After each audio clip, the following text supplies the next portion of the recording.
I love tomatoes in the summer and I leave them outside of the fridge. I find that they're much better when they get right outside.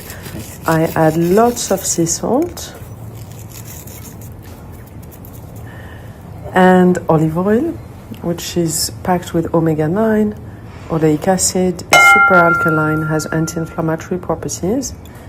And today I'm going to be adding basil leaves before serving, and just let it sit like this, and all the acidity comes out of the tomatoes and creates a beautiful dressing with the olive oil. Prepping a dressing for the salad, I've got some mustard, French mustard here.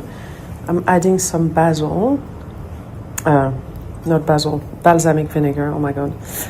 So we have chives at the bottom, so I'm making basically a little vinaigrette with balsamic and chives for that little onion flavor without the indigestion that can come with raw onions.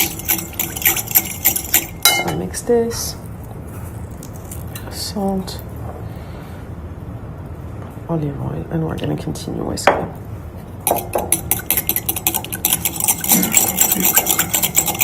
This is now ready, and I've got some lamb's lettuce and little gem lettuce that I'm adding on top, and we'll toss it just before serving.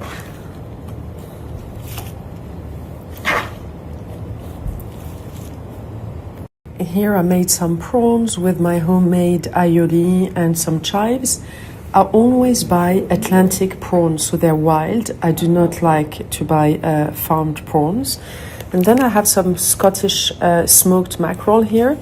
Again, it is wild fish, so higher in omega-3, lower in omega-6, which are inflammatory. And because it is a small fish, it's also lower in mercury.